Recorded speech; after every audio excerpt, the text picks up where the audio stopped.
GTV for unity and development. أعوذ بالله من الشيطان الرجيم. بسم الله الرحمن الرحيم.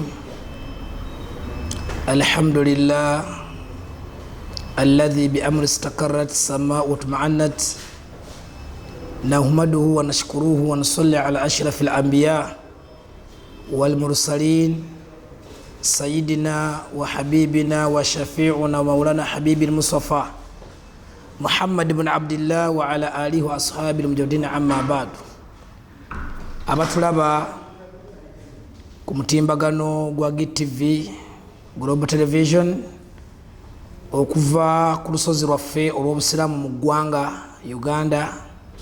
Uganda Muslim Supreme Council, abali eyo wabweru wa studios zino, abaami n'abakyala, abasiraamu mwenna n'abatali, assalamu alaikum wa rahmatullahi wa barakatuh. Nsoose okutendereza ow'ekitiibwa Allahu subhanahu wa ta'ala, wamu n'okusalira ku mutume Muhammadun, kusaasira ebyengera n'emirembe bibeere gyali. Amannya nga bulijjo Dr. Sheikh Idris Kiyimba, Munna Mubaraka Makindye Division, Makindye West Constituency, ate era Munajja Nankumbi, eno yo waliyo amakanda gaffe, ate Munnakyotera, eyo gyensibuka gye batuzaala. Ntuusa omukisa guno gye muli olwaleero okubeera nga twejjukanya ku mulyango ogw'okutukuutira okubeera nga tutunuulira ennaku 10 zino ezitandika omwezi gwa Hijja, naddala ennaku 2 ezimanyiddwa mu nnaku 10 ezisinga okubeera popula, yawmu Arafa ne yawmu Nahari, ennaku z'ebyafaayo. Ate okwera Allah n'atugattirako ennaku endala 3 okutwaliza awamu zonna z'ennaku 13. Ennaku 10 erisooka mu mwezi ogwa Hijja n'ennaku 3 eza Tashriq, z'ennaku zaffe 13, zonna nga nnaku za ibadaati, zonna za kusinza ow'ekitiibwa Allahu subhanahu wa ta'ala. Tewaliiwo kyolesebwa mu kuyiwa musaayi ku lunaku olwo n'ennaku 3 Allah zaatwongeramu okuggyako nsonga emu, kujanjawalizaako kikolwa kya kutya Allahu subhanahu wa ta'ala. Okutya Allah kwatugamba wano si kwa kujugumira, beerawo ng'ojugumidde nga wenna okankana bagambye nti gundi atya Allah, wabula okutya Allah okumutiira mu kitiibwa kye nga tugulumiza ebiragiro bye, tugulumiza obwomu bwe, tugulumiza ebitendo bye, amannya ge amalungi. Ekigambo kutya Allah yakyoleseza nnyo mu bintu 4. Number 1, mu bibonerezo bye. Tuteekwa okubeera mu bantu abatya ebibonerezo bya Allah subhanahu wa ta'ala, al-khawf min al-jalil. Ekyokubiri, al-amal bitanzil, okutulabako nga twenyigiramu ebyo Allah byatulagidde nti mukole. Kati atugamba musale Idi, ate mumala okusaala musale. Sunna ezo 2 tandika ozirowoozeeko, naye walibadde wakirowoozaako dda mabega, kiteekeddwa okuba nga kya mubulamu bwo, life routine, efuuke routine mu bulamu bwo ng'etambulira. Nina okusala dhuhiya, bw'omalirizayo omwaka guno weewerereyo omwaka ogujja nga tonaba naguyingira. Allah bw'anaaba ntuusizaayo omwaka ogujja nja kusala ensolo lilla, ng'ogisala ku lwa Allah. N'olw'ensonga eyo tubeere mu bantu abeenyigira mu biragiro by'owekitiibwa Allah subhanahu wa ta'ala mu kubissa mu nkola. Wal kanaa, teweenyooma koolina akatono ako, kwe kuli ennunuziyo. Al kanaatu bil qalili, kiriza nti akakatono koolina keekako ate ke kagenda okujja mu matigga. Omuddu omu namusanga wakayitawo emyaka ndowooza nga 3 ne mugamba nti onoosala nagamba seeka sirina busobozi ne mugamba nti obusobozi weebuli nanga seeka nze neetegeera n'enkola yange n'emirimu gyange bwe gifaanana sisobola ne mugamba nti osobola lillah gwe ng'omuntu tosobola naye ku lwa Allah osobola kyava gamba nti mpozi ku lwa Allah nga bw'atalemererwa ne mugamba kati lwaki obadde oweddemu amaanyi nga Allah wo waali bwe nandikubuuzizza nti onoosala wandiŋŋambye nti biidhinillah ku lw'okukkiriza kwa Allah nja kusala singa dda tulina obwesigo obwenkomeredde mu Allah nannyini mawanika olwaliro tandika ofumiitirize kyetaagisa ki mu mawanika ga Allah omugagga fuge ki ekyetaagisa mu mawanika okuvaamu akabuzi kamu bwe kati oba kabwereere oba kasente entono oba kasente nyingi almuhimu ofunye embuzi ebbanga lyomala ngaogifunidde mumakubo matuufu kubanga era ninaye yagifunira obwereere najja ne bagimugabira nagenda nasala dhuhiya ku lwa Allah osobolera ddala obusobozi bwa Allah bujjira mu mpuuyi bujjira mu mbeera gy'otasuubira tolowoozanga nti buli kyonna ekiteekeddwa okulabirira obulamu bwo kirina okuba nga kiva mu struggle kiva mu maanyi kiva mu kutoba Allah waali ate mugagga Mungu mugagga bwe yali atulaga ku bugagga bwe yatukubira ekifaananyi naga nti ne bwe kiba kyetaagisizza mwenna abatonde bange mu bantu n'amajini amajini agakulembera n'agaliwo n'agalibeerawo paka Allah lwalizingako ensi eno n'abantu abakulembera n'abaddako n'abaliwo n'abalibeerawo paka Allah lwalizingako ensi eno mwenna mu majini n'abantu ne mudda mu waadi mu lusenyi buli omu n'akwata cheeke ajjuzeemu obwetaavu bwe bw'omuwendo gw'obugagga gw'ayagala okuva eri Allah n'akuwa osabe buli kyonna ky'oyagala mu mawanika ge Allah yagamba nti buli omu asobola okunsaba ky'ayagala nenkimuwa ne sibaako kenkendeddeko wadde akatono bwe kati okuggyako akaba kanvuddeko akeefaananyiriza omuntu akutte ekkalaamu n'aginnyika mu nnyanja tugambe Mediterranean Sea oba Pacific Ocean oba Atlantic agayanja aganene okwate ekkalaamu emiya peni oginnyike mu mazzi bwoti ogijjeyo mu mazzi ago gonna mu bungi bwago oluzzi olukulukutira ku kalaamu bwe bugagga bwe mba mugjeku Allahu subhanahu wa ta'ala oye Allah kakati omwami n'omukyala mpuliriza ali eyo eyeekubagiza weemala mudde amaanyi tosobola bw'ona okiremerako tojja kusobolera ddala emirimu ena mikulu nnyo mubulamu bw'omutonde nga mukkiriza Allah okubala mu nsi nti olina omugaso mu umma number 1 gwe mulimo guno gwo adhuhiya buli wootalabikira mu mikolo gya dhuhiya tolina kyoli mu nsi omulimu ogwokubiri zakatul maali etandikira ku mitwalo 375 omwaka naye nga tosobola kuleezinga musolo gwa Allah emitwalo 375 omwaka mulamba nga toli mu bawa zakatul maali tolina kyoliwa nothing ekyokusatu nga tosobola kumala kyetaago kya mwetaavu yenna nga tojuliza mwetaavu wonna wakusangira naga nti nsaba kunnyamba ontaase mu nsonga ebisi nga tomusindika wa mulala nga gw'omala ensonga y'omwetaavu yenna nga tojuliza nsaba Allah ekitiibwa akituwe buli woba nga tosobola mulimu ogwo nga buli gwe guba kusindikira hatta omuntu ne bwajja nga kusaba 2,000 naga tulina 2,000 ozinyambe tasirina genda kewagundo juliza bujuliza tolina kyoli mu nsi omulimu ogwokuna nga tolabikira mu bantu baliisa ku mmere. Tolina kitonde kya Mungu kiwali oliisizaako. Emirimu egyo gisabe Allah agikuwe mu bulamu bwo, gy'emirimu Allah gy'asinga okuyisizaako riziki.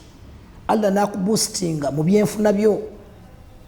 Dhuhiya number 1 ku buli abugagga, zakatul maali ku buli abugagga, okuyingira mu bwetaavu w'abeetaavu ku buli abugagga, okuliisa ku bitonde bya Allah ebiyala ku buli abugagga, naddala mu baavu n'abanaku. Buli w'obanga mu busiraamu bwo bwonna tulabikirako mu mulimu ogumu ku mirimu egyo ena, ate nga buli w'okola ogumu lazima oba n'obusobozi obukola esatu egisigadde. Nsaba Allah w'ekitiibwa atusse mu banaasala. Enkya osobola okufuna emiliyoni ya ssente, enkya osobola okufuna obukadde 10, enkya osobola okufuna obukadde 5, enkya osobola okufuna ebiliyoni. Kisoboka biidhini Allah ta'ala singa tumwesigamira mu bukakafu bw'okumwesigamira.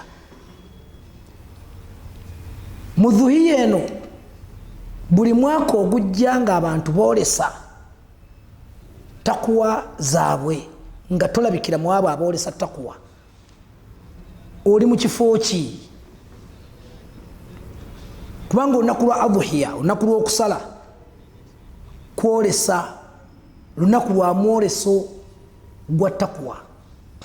Tewaliwo kirala, mwoleso gwa takuwa. Naye nga toli mu bantu buli mwaka ogusooka ogwokubiri, kati oli myaka 10, ogenda myaka emeka kati okaddiye, ogenda kuva ne mubulamu bw'ensi nga toli mu basala.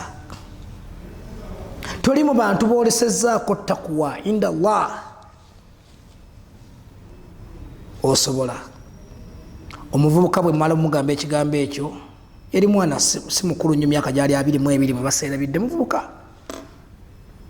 Ne mugaa nti kulwa Allah osobola, nanga ntiseeka biidhinillah kanesigamira Allah. Ne mugaa nti musabe nti kwata ekitono kyolina, mbadde ku element number 5 ekola takuwa. Takuwa erabikira eyolesebwa mu bintu bina. Tia ebibonerezo bya Allah, sama nkola Allah kyayagala, matira n'ekyo ekitono kyolina kyekikyo ate kyekivaako ennonozi. By then omuddu mu nsawo ye yalinamu nusu ebikumi 200, serikisi 200 bwe biti. Dhuhiya yali ya mu covid, njijjukidde twali mu covid, mizikiti miggale, naye nga ibaadati za Allah zigenda mu maaso. Twalina we tusaalira ffe ejjuma, era lwalinaku lwa jjuma nga tulina mu kikomera we tusaalira ejjuma, haji we yateekawo ne twalawo emisaala. Tuyingira munda, tulina masiki zaffe ne tusaalira. Twava mu gundi eyo nga nsomesezza omusomo guno ne gukwata ku muvubuka nnyo mu babiri, n'agaseeka, omuntu akoze atya okusala. Ne mugaa nti ojja kusobola biidhinillah. Seeka oyogedde ensonga mazima, buli mwaka ne gujja nga gukuyitako, buli mwaka ne gujja nga gukuyitako, buli mwaka ne gujja, naye ng'oli ku kigambo kimu, sisobola. Ne mugaa kituufu nze naawe tewali asobola, naye ku lwa Allah tusobola. Ku lwa Allah tusobola. Ne mugaa nti buli omu mu ffe akwate ku ekyo ekitono kyalina akisaddaake, Allah atukolere ekinene. Ne mugaa nti nusu 10 times 10 kikola nusu 100 ewa Allah, times 700 kikola emitwalo 7. Embuzi ebeera bise. Kwata nusu 10 okitwale mu masjidi, kwata nusu 10 okiwa akaana kagende keyagale nakyo kakigule mu switi oba kapaani. Essanyu ly'omwana olwo libeere essanyu lya Allah ku arushi ye. Allah atuteekereteekereko ku ssanyu eryo, atuwa obusobozi, ategeera kye twetaaga ku ekyo kitono kye tukutte. Omuntu yalina nusu 2, nanga nseeka nina nusu 2 biibino bye nnina mu nsawo yange. Ne mugamba nti obwana buli obuzanyira wali olinako omanyiiko nga ne maama waako waali, n'atunula nga waliwo kamanyi nga ne nnyina waako waali, n'akayita ne mugamba nti muwe 2. Ne nkabuuza akaana kakakutte 2 bwe kati nti mami gyali, ne kagamba nti maama gyali. Ne tumugamba nti mutwalire 2 bino mugambe nti waliwo omusiraamu akusaddaakidde. Shillings 200, 200 shillings of Uganda money. Akaana ne kadduka emisinde, tuba tuli awo nga maama akomyewo n'akaana. maama agenda okujja ngaomukyala mumanyi nagamba seeka ati mamunsaddakidde ebibiri bino nemugamba nti omuddu ono nti alina ensonga ye gyayagala okunyonyola Allah naye mugambye nti asaddaka olusaddaaka ekyo kyalina ekitono Allah amukolera ekinene. Ngenda okumalayo ebigambo ebyo ngaomukyala ali mumaziga akaaba nemugamba nti ajja tiwaki okaaba nagamba seeka muyinza obutamanya muwendo gwa nsimbi zino zemumpadde kubanga mu ndabika yazo zo sente entono nusu 2 naye kinkabiza nzijukidde akaseera taata w'abaana avudde ewaka nga n'amazzi aganaaba mu maaso tegaliiwo akutte katambaala kakomberedde ku lulimi n'asiimula bw'ati obujonjo mu maaso n'atambula n'agenda mu kibuga agenze kuyiiya nga ne mu kibuga talina kyagenda kukolayo amaduuka maggale. Twali mu covid period nga n'amaduuka maggale negenda kweyiyayiya afuneyo kyafunyeyo kyabyanzizeeyo nga omusajja wabeera omutetenkanya naye nga asobola okukomawo engalo ensa. Kyava agamba nti okuva obwedda ekidomola kya taapu ekidomola ky'amazzi kyatulemedde ku taapu naye bibiri bino ngenze bisasula wa maama gundi ampa ekidomola ky'amazzi. Kyeva ngamba omusiraamu nti okimanyi nti osaddakidde hajati ebikopo by'amazzi 20 ebikopo by'amazzi 40 subhanallah ebikopo by'amazzi 40 ze liters 2 ekidomola kiramba ekya liters 2 byebikopo 40 byanjalaawo wansi olabe we binakoma. Ekidomola ky'amazzi ekyo kikwata okiyiwe ku ttaka olabe kyekinaafuula otiwayinza kusagala kyekimu naye nga kyekifudde ekidomola ky'amazzi nusu 2. Nangamba seeka nti essanyu lye nnina mu mutima gwange nti amazzi gano gasobola otumazaako ennaku 3. Subhanallah, ekidomola ky'amazzi bagenda gakekkereza okusinza ku mbeera y'ebyenfuna bwefaanana mu maka gaabwe ye nebba n'abaana bagenda gakozesaako ennaku 3 nga banaabako ekigwanidde bayinza n'okwerekereza nabaga nti olwali tetunaaba nga mu nnaku 2 banaabamu olunabo lumu naye bafuneko amazzi aganaafumba bafuneko amazzi gakyayi era byeyayogera tufumbeko kamere ketulina muwogo obwedda ali awo namuwaasa edda naye nga ndowooza oba tumulyenga mubisi naye tufunye amazzi tugenda kufumba nusu 2. Omuddu n'abisaddaaka ajja ti neyeebaza olwebaza n'afukamira wansi neyeebaza n'agamba seeka mwanyinaze abeere mulimu nemuga nkyabadde nakyo bambi kyasobodde naye alina ensonga ye ajja ti n'amuga nti nsaba Allah w'ekitiibwa akugusiza ensonga yo. Omuddu tutuuka mu nnaku z'okusala kubanga yasaddaakira ku Allah amuwa ensolo. Olunaku lwa Eid ne lutuuka nze Eid njibeera mu kyalo waffe kyotera sisalira mu bibuga mbuzi z'ekibuga za nnema za bbeeyi nzira waffe gye nsalira nankubira essimu nangamba seeka olunaku nga lugenda sifunye busobozi nemugaa nti wakyaliyo ennaku endala 3 naye toggwamu maanyi saba n'asaba olunaku ne luziba olwa nahari n'atabeera mu basala ne tukwata eza tashiriiki ezatandika olunaku lw'11 ne luggwako nakwata olwokubiri ne luggwako nangamba seeka naku nga ziggwayo ne mugamba nti oyo amanyi nobisumulula mu nkomerero Allah ajja kuta toggwamu maanyi kino njagala ofunemu ekyokuyiga nze naawe n'abatulinaanye leka kuggwamu maanyi olwaleero tosobola kusala dhuhiya kubanga dhuhiya kiri layisi nnyo kabuzi omwaka omulamba kihapeninga wansaya omulundi gumu omwaka naye obulungi obufumbekedde mu dhuhiya eyo lwaki tubuleka buyite ennaku 3-6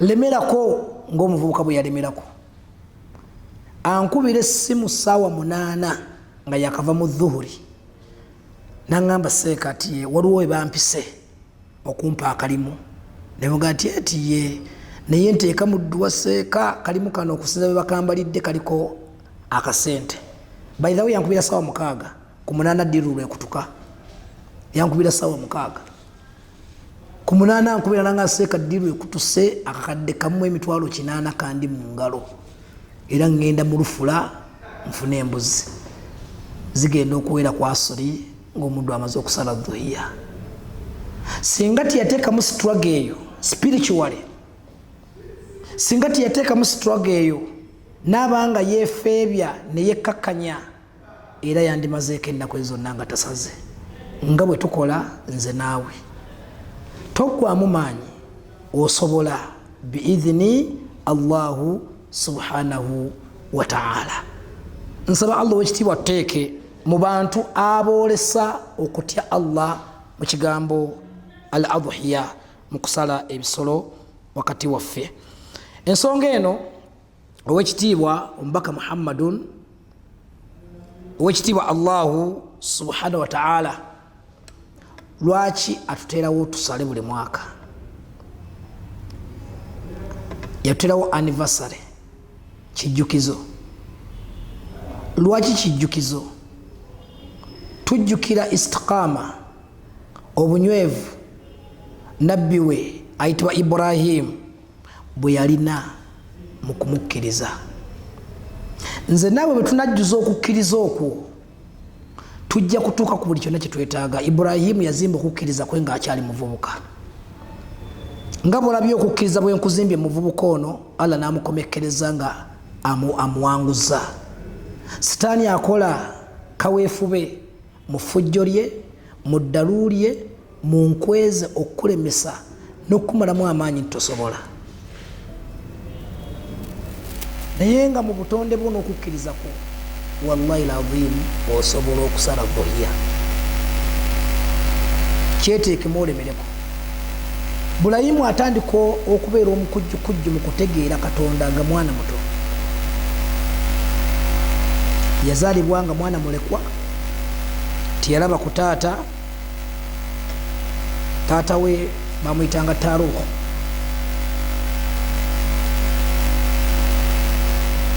Maama n'amuzaala nga taata taliiwo. Bw'amala okumuzaala maama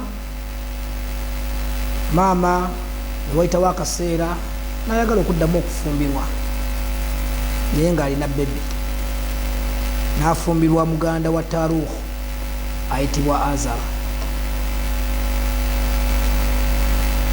Baali ba Luganda. Ibrahimu akula amanyi nti Azara ye kitaawe. Akula amanyi nti Azara ye kitaawe. Bino byonna tubyogera Ibrahimu azaalibwa ku kyalo ekiyitibwa Kanaan mu kibuga Babironi mu nsi eyitibwa Iraq. Eyo nayo yali Shaam. Ibrahimu gwe twogerako azaalibwa omwami ayitibwa Taruhu gwe tutandika omumutambuza ng'Omukanaani. Yali musajja Mukanaani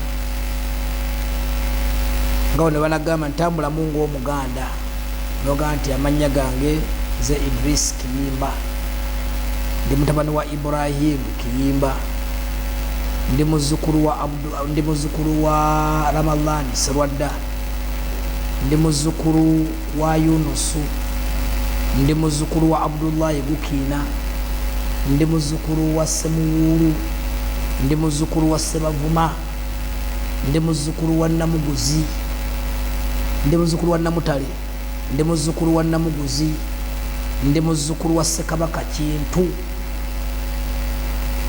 wamu ne yajjaffe mukyala Nambi eyo gye tusibuka ab'empologoma mu mwana wa Kintu ayitibwa Namuguzi naye ba Kintu bo bango kyobalaba n'ab'empologoma akabbiro kaabwe ngo olwa Kintu.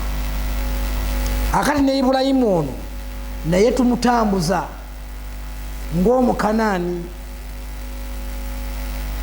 gwe tujjako istiqaama y'eddiini, gwe tujjako obunywevu bw'eddiini ya Allah nga atulifaalinga ku oyo. Omuntu yenna kasita abeera omukujjukujju mu kwagala okutegeera Allah we tumuvenga mwana muto. Man adaba waladahu sagira sura bi kabira. Mwana kasita omutandikanga mwana muto n'omuteekateeka ku ddiini ya Allah, bwakula obeera ng'omwenyumirizaamu. Ibrahimu yafuuka ow'omugaso mu bantu mu society mwe yawangaliranga, era Allah yamufuula oluvannyuma nabbi, n'akakasa nti nabbi we n'amufuula omulanzi. Nabbi kitegeeza omulanzi, uhiya ilai bisharu'i min Allah, omulanzi assibwako amateeka okuva eri Allah, naye walamu tu'miru bitaburege, talagirwa kubeera nga agatambuza. Naye ate within time yamala n'amufuula omubaka agende atiisa abantu n'amateeka g'owekitiibwa Allah subhanahu wa ta'ala n'okubasanyusa nago mwabo abanaabagagondedde. Omulimu gw'obunnabbi tegwamubeerera mwangu, yagufunamu obuzibu nga bwolaba emirimu gya ddaawa tegitera kubeera nga gitambula mu bwangu, naye omulimu gwa ddaawa tegwamubeera mwangu gyali. Era lumu embeera yamukyankalanaku.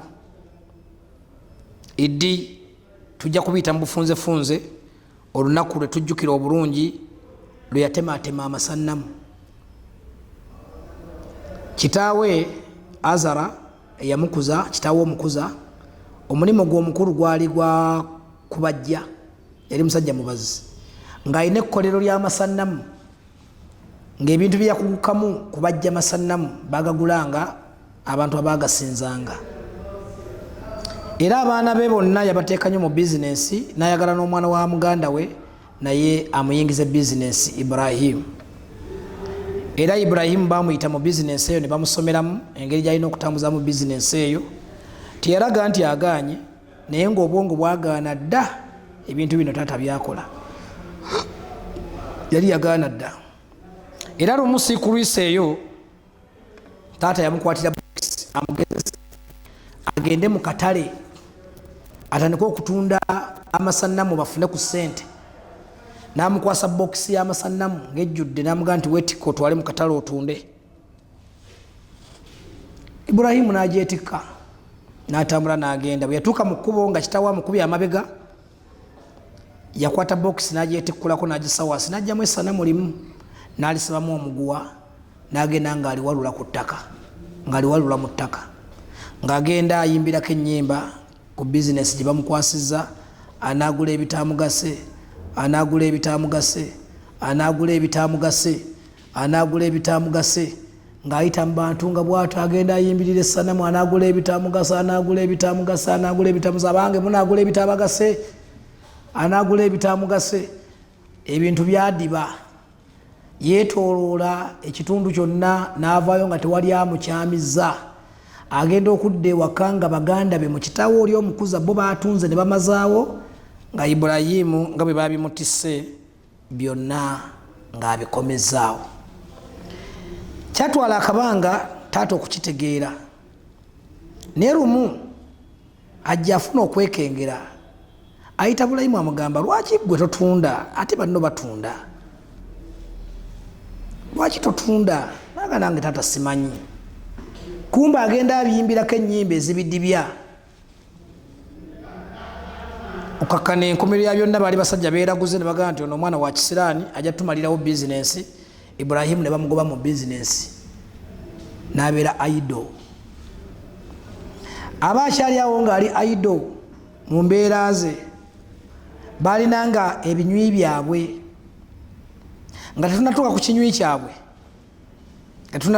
kyabwe, yakwana ku mikwano ku kitundu kwe yali awangaalira. Wenjagala okutuukira, n'akwana ku basajja ba kabaka Namuruutu.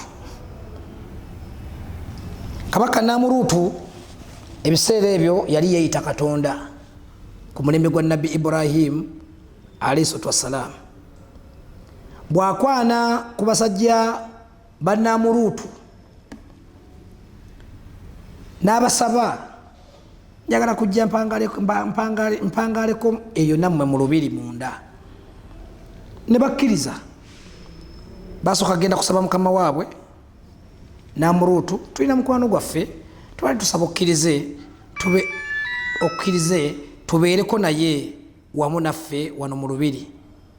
Kabaka yakkiriza n'agamba nti mukwano gwammwe nti talina taabu. N'agamba nti ajje. Ibulayimu n'ayingira olubiri n'atandika okuwangaalanga n'emikwano gye mu basajja ba kabaka oyo Namuruutu.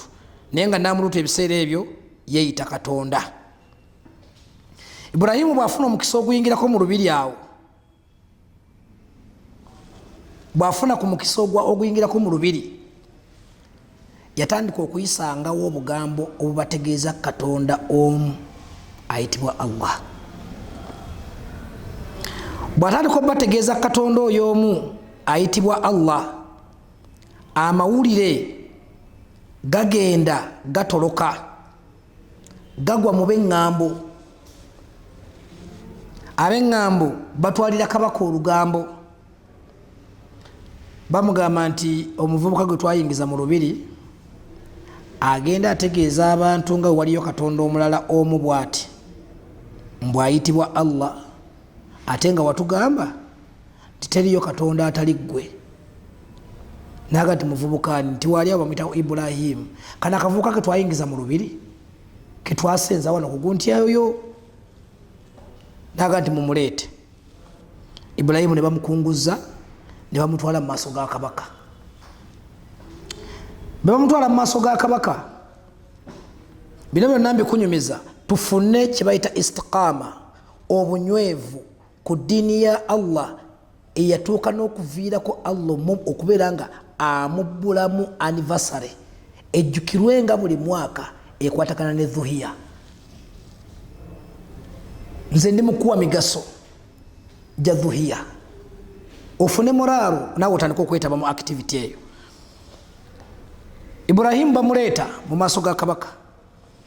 Kabaka amugamba nti kalenzi gwe ogenda otegeeza abantu nti eriyo Katonda omulala atalinze, waliyo Katonda gwe mumanyi atalinze.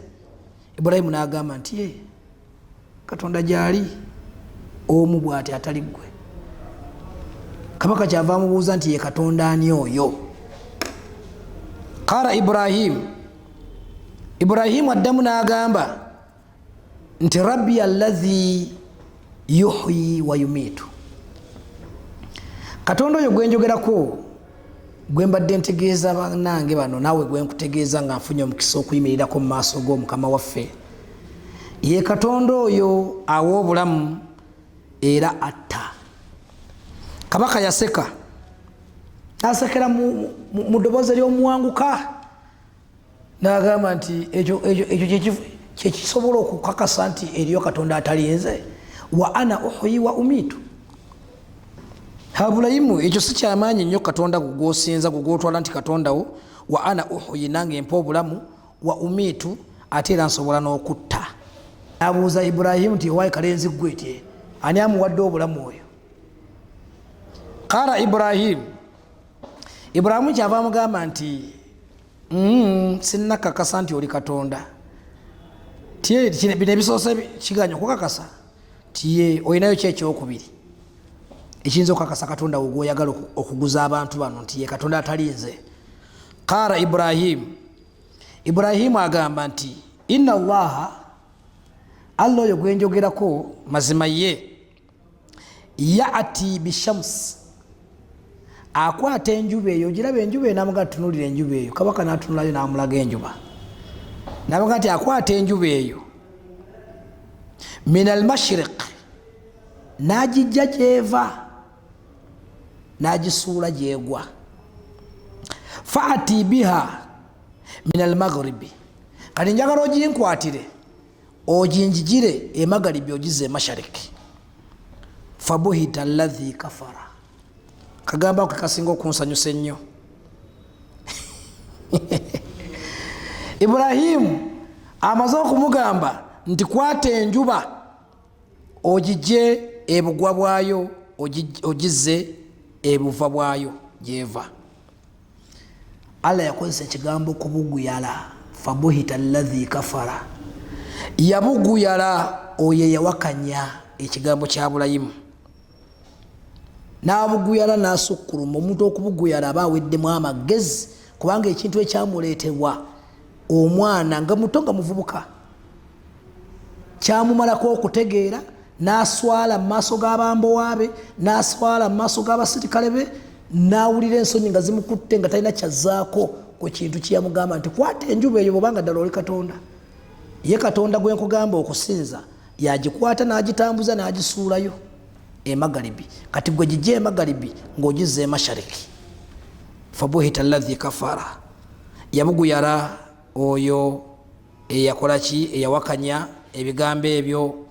Wallahu la yahdi alqauma adh-dhalimin, ne Allah teyeetaaga nnyo kibiina ky'abantu abalyaza amaanyi okutuuka ku mbeera efaanako bwetyo. Ibrahimu okuva mu lukuŋŋaana olwo yamanya ekiddako akolebwa lukwe lwakuttibwa era kye baali bagenda okuzzaako, naye kabaka teyamulaga. Yamulaga nga amutadde ali awo bagende bapulaninge oyo omwana bamugjewo. Ibrahimu kye yakola n'atoloka n'ava mu lubiri n'afuluma, n'addayo mu society mu bantu aba bulijjo mu public.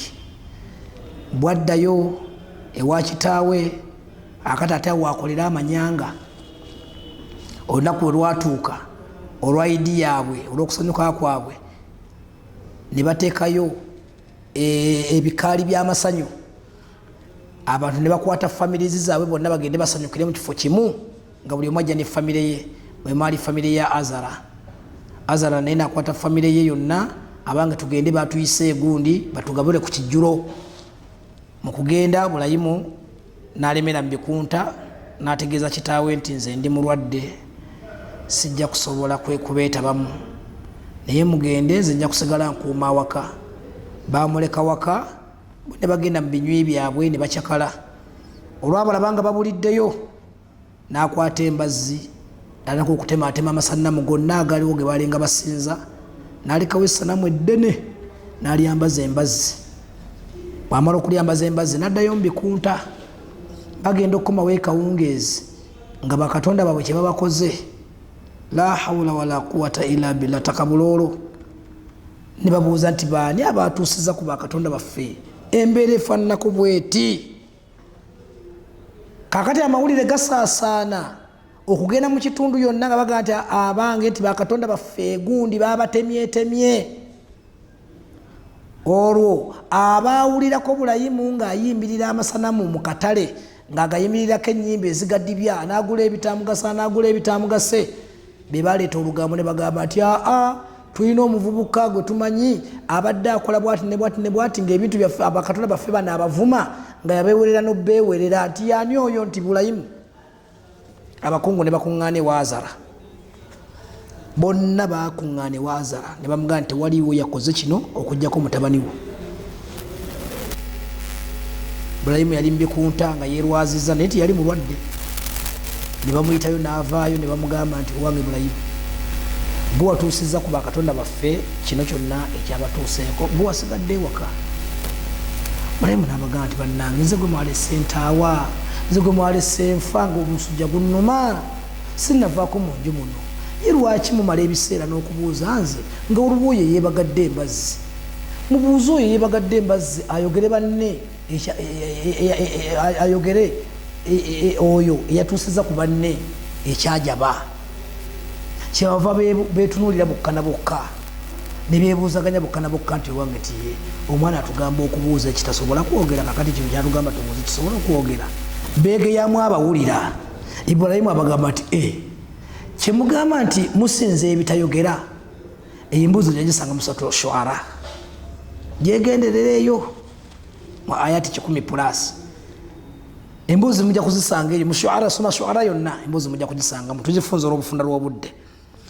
N'olw'ensonga eyo bwe baawulira ekigambo ekyo ti musinza ebitasobola kwogerera, ebitawulira, aye nabo ne beebanga ebeekubako bokka na bokka ne baga nti awange omwana ono ayogedde ddala tusinza ebitakola ki. Sitaani nejja nebawugula nebajja ku ekyo kyali kibagenda okubateeka mu layini, ne baddayo ne beekalakasa ne baga nti no, Ibulayimu atubuguyaza, ali mu kwonoona amagezi gaffe, mu kwekazakaza kweyeekazakaza ayogere, yamanye yatemeetemye bakatonda baffe gye byaggweera ng'omusango Ibrahimu gumusse mu vi bwe gwamuka mu vi mukaguli teyavaayo yaviirayo ku njegere nga bakwata ekibonerezo kya kalabba.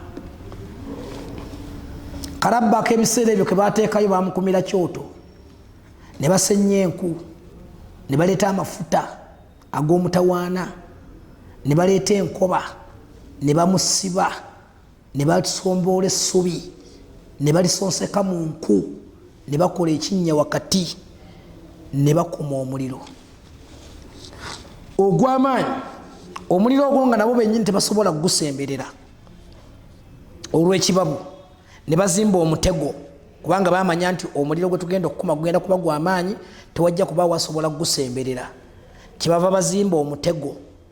Omutego ogwo nga bagenda okutuuza Ibrahim bategulule omutego gumukasuke paka atonye wali balina tageti ey'omulembe era bamuzimbira omutego ne bamutuuzamu nga bamusibye bulungi nnyo ne bategulula omutego ne gumuwuuba ne gumutwala ne gumukasuka mu kinnya ky'omuliro. Ibrahimu atuuka mu muliro ayogera ebigambo bino, hasbi Allah wa ni'mal wakil. Allah wange ammalira era okummalira kwe kyengera eri obulamu bwange mu mbeera eno gye nkwatiddwa mu kaseera ako. Allah fa amara Allah ila nar, Allah aweereza obubaka obw'ekiragiro eri omuliro n'agamba nti muliro gwe kuni barudatan wa salaman, beera munyogovu ate obunyogovu obw'emirembe obujjudde obusenneekerevu so obunyogovu ate obukwasa omuddu wange ayisi ila Ibrahim, eri musajja wange Ibrahim.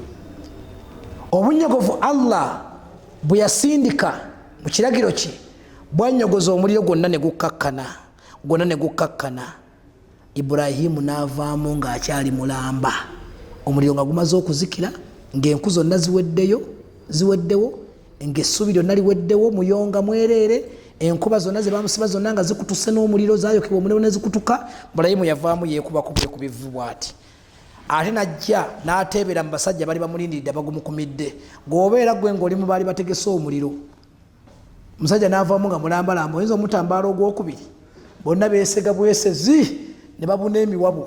Ibrahimu n'abayitamu, bw'abayitamu agenda ewuwe gyalese mukazi we, nga mukazi we yamusanga mu kiyongobero nga bambi amawulire gamutuuseeko nti balo bamaze dda omuzikiriza bamusize kaganga.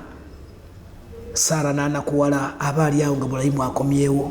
Ibrahimu n'amugamba nti Sara nti ekwatamu ebyanguwa abasajja bano Allah ndagidde tubaviire. Allah n'amugamba akole hijira, kwekwatamu ebyangungu ne bakwatamu ne bayitamu tebadda waka kubanga yategeera nti eno pulaani A eganye bagenda kuzzaako pulaani B bateeka okusanyawo Ibrahimu. Ibrahimu n'awunya mu nsuwa n'ayitamu bagenda okujja ewaka nga taliwo nga yayiseemu dda nga n'okusala asaza ali ku Coast Africa. Bw'ayingira Coast Africa n'atambula Allah n'amukuba mu nsi y'e Misiri, nyagadde obikwanguyiza. Bw'amukuba mu nsi y'e Misiri n'agwa mu patro ya Kabaka Rayyan bin Walid. Bwe bagwa mu patro ya Kabaka Rayyan bin Walid yali kabaka w'ebiseera ebyo mu Misiri, ne bagigwamu ne babakwata ne baba interviewinga. Ibrahimu ne yeeyogerako gwani muvaawa mwagala ki munoonya ki, ne yeewozaako n'okwewozaako kwe yasobola. Allah n'amusobozesa ne baweereza amawulire mu State House ewa mukama waabwe Kabaka Rayyan. Over tulina wano ba strangers over balina gye bavudde bagandi bava Iraq over tubakole tutya over.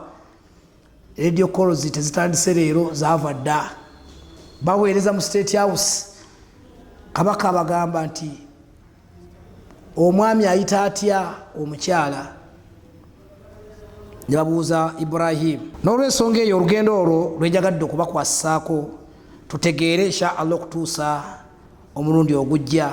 Nsaba Allah ekitiibwa atukkirize tugire nga tukomyeko awo. Tuli ku lugendo lwa dhuhiya gye luva. Basahaba mu kiseera bwe baabuuliza ow'ekitiibwa omubaka Muhammadun sallallahu alaihi wasallama bamubuuza nti ya Rasulallah mahi kino kiki kyotuusaako n'abagamba nti enkola ya Ibrahim. Nsaba Allah wekitiibwa nyini buyinza atugase n'ebigambo ebyo atuwemu ekyokuyiga nga kya muwendo. Tumusaba Allah wekitiibwa nyini buyinza tulekyafaayo ekyo nkakasa nti tekiyinza kuleka kyekimu, tekiyinza kuleka kyekimu.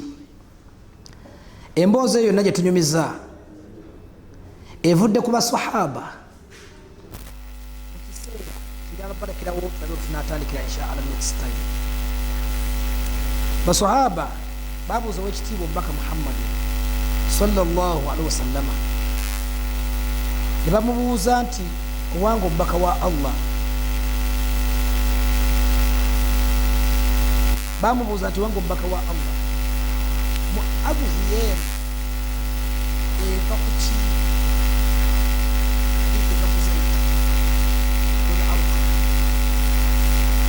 babuuza nti ya Rasulallah ma hadhihi al-adwahi, duhiya eno erimu makulu ki? Faqala nabiyu sallallahu alaihi wasallam, nabi kyavaddamu n'agamba nti sunnatu abikum Ibrahim, duhiya eno nkola enkakafu esibuka ku kitammwe Ibrahim.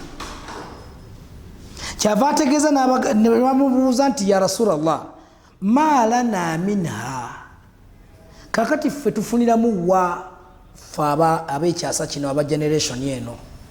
Fakara nabiyu sallallahu alaihi wasallama, nabbi kyava baddamu n'abagamba nti bikulli sha'ara hasanatun, bannange mbakakasa nti buli kooya akasiŋŋaanibwa ku nsolo gy'oba osaze, buli kooya Allah yakajjuza obulungi obukuteekateeka mu bulamu buno obwensi n'obulamu bw'enkomerero. Tunuulira owulirize, gwe atagenda kusala kyogenda okusubwa, okutegeera omugaso gw'obwoyo ogwo. Lumu ow'ekitiibwa nabbi Musa alayhi salatu wassalamu yajjirwa malakul mauti, n'amutegeeza nti akaddeko kaweddeyo, Allah ngambye nkutwale. N'amubuuza nti ontwala otya ewa Allah? N'amugamba nti era nkutwalira mu kufa.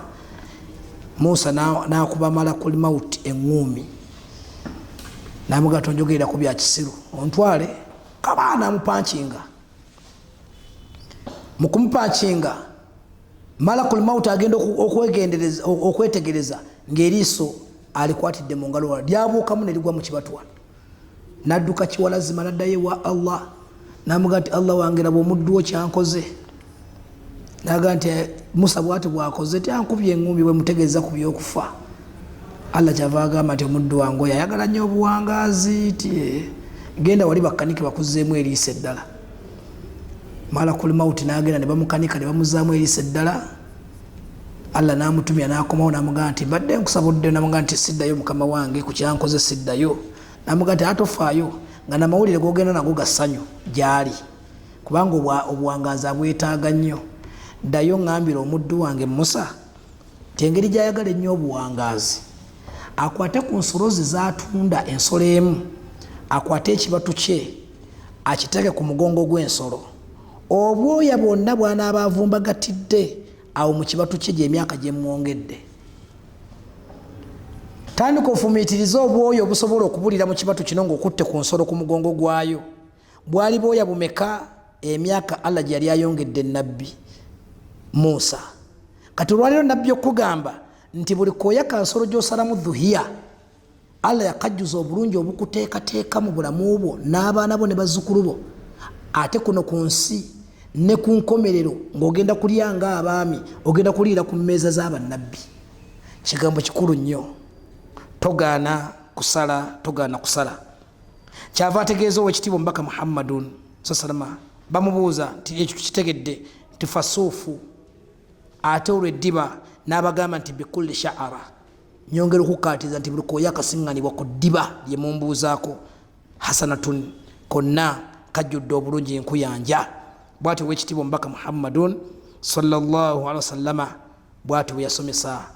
Kyova olaba yakomekereza agamba nti ma wajada sa'atan falamu yudah, oyo yenna abeera alina obusobozi ku lwa Allah n'abeera ng'agaanye okubeera nga yenyigira mu mukolo gw'okusala fala yaqrabanna musallana newe basaalira weewalewo okusembererawo naye sandi kikwagaliza sikyagaliza abaana bange ne bazzukulu bange wadde abantu bange wadde ab'emikwano n'ab'emiriraano. Nsaba Allah wekitiibwa nyini buyinza atuwemu ekyokuyiga nga kya muwendo ebisingakaawo ku sitole yaffe nga Allah nabbi bwategeeza nti sunatu abikum Ibrahim, nkola esibuka ku kitamu Ibrahim. Tukyagenda mu maaso tulabe gye byaggweera dhuhiya evaawa. Wa akhiru da'wana an alhamdulillahi rabbil alamin. Subhanaka Allahumma bihamdika nashhadu an la ilaha illa anta nastaghfiruka wa atubu ilaik. Assalamu alaikum wa rahmatullahi. GTV, for unity and development.